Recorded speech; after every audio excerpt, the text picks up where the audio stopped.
Broadcast tonight, sound and fury. All the big players from both sides together for an extraordinary all-day session on health care. But what happened in there?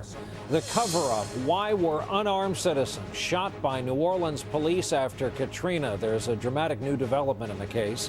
Under the weather, it's happening again in the Northeast, another pounding, and this one might stay a while. The final moments of the trainer who lost her life to a killer whale at SeaWorld, and now the questions begin. And the contender, the American figure skater, making a name for herself on and off the ice, and she's all of 17. Nightly News begins now.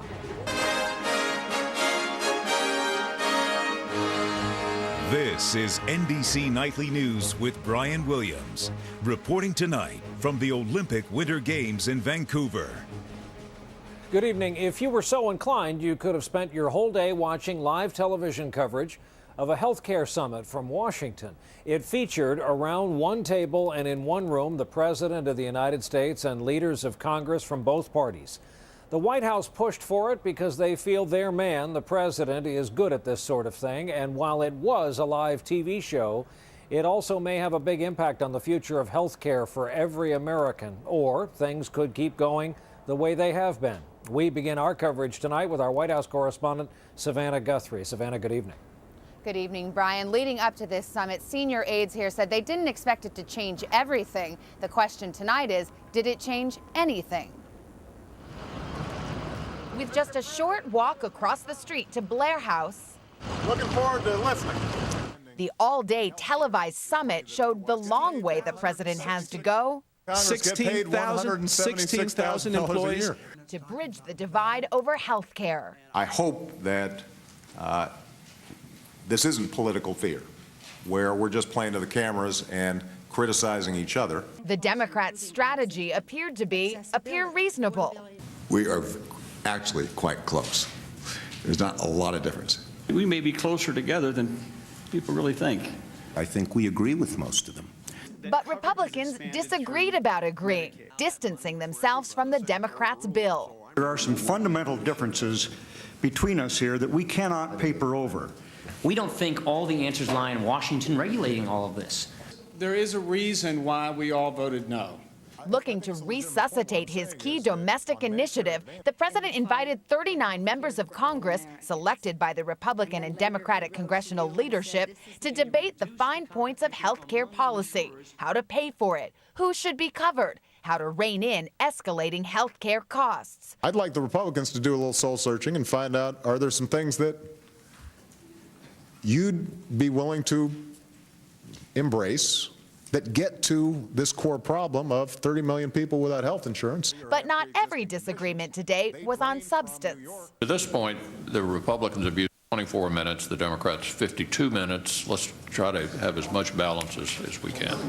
I'm just going back and forth here, Mitch. Tonight, the key difference remains, whether to do a big, comprehensive health care bill or proceed bit by bit. Our country's too big, too complicated, too decentralized for Washington, a few of us here, just to write a few rules about remaking 17% of the economy all at once. An incremental approach is like a swimmer who's 50 feet offshore drowning, and you throw him a 10-foot rope.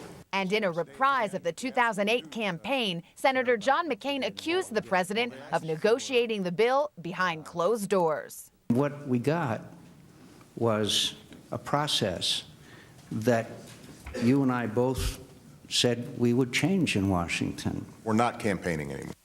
The election's over. I'm reminded of that every day. Well, with no major breakthroughs, the president hinted at the close of the session he's looking to Democrats now to go forward, and the voters will have the final verdict on what they do, Brian. All right, Savannah Guthrie on the White House lawn starting us off. This discussion, this fight over what to do about reforming health care has been going on now for a year. Question is, what will it take to close this deal? Kelly O'Donnell's in our Washington bureau tonight with more on that part of the story. Kelly, good evening. That's really it, Brian. What can come of this summit? So much of the attention's been about finding a way for Democrats and Republicans to work together on health care reform. But the pressure is really on Democrats. The test is whether they can trust each other's promises to get something passed. While the president was host and referee today, Nancy? Speaker of the House Nancy Pelosi must be the closer. What we do here must be relevant to their lives. The yeas are 218. Why? Under the rules, the House needs to take the next step, voting on the Senate's version of health care reform before taking up the fixes talked about today. And that's a very hard sell. No Republican will vote for it. We just can't afford this. I mean, that's the ultimate problem here. And Democrats in the House do not all agree. Their internal party differences could be enough to derail reform. The issues? Cost. If the cost issue is legitimate and whether we can afford it or not, we'll be discussing that. A package estimated around $900 trillion over 10 years. That's too expensive for a group of about 50 conservative-leaning Democrats. Health inflation is driving us off a cliff. You've heard about the Cadillac tax on high-value health insurance plans. That might affect union and middle-class workers. Many Democrats can't stomach that and then face voters in November. So this will take courage to do. And then there are the social issues, immigration and abortion. Some House Democrats insist that no taxpayer money go to insurance plans that cover abortion, a view shared by Republicans who raised it with the president today. This bill that we have before us begins for the first time in 30 years, allows for the taxpayer funding of abortions. So what makes this so hard for House Democrats is they could be pushed to cast a politically tough vote that might be unpopular in their home districts, not knowing if the Senate will follow through, make some of the improvements, and back them up.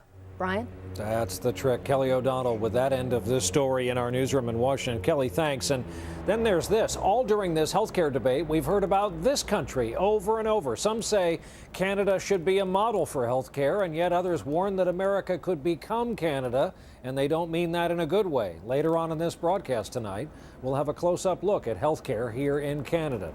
Now we switch to a big story out of New Orleans, where the police chief said today he is shocked by a guilty plea that has rocked that city. A veteran officer admitted taking part in an elaborate cover-up to hide what happened when police killed 2 unarmed people on a bridge during those frantic days after Hurricane Katrina. We get more tonight from our justice correspondent, Pete Williams.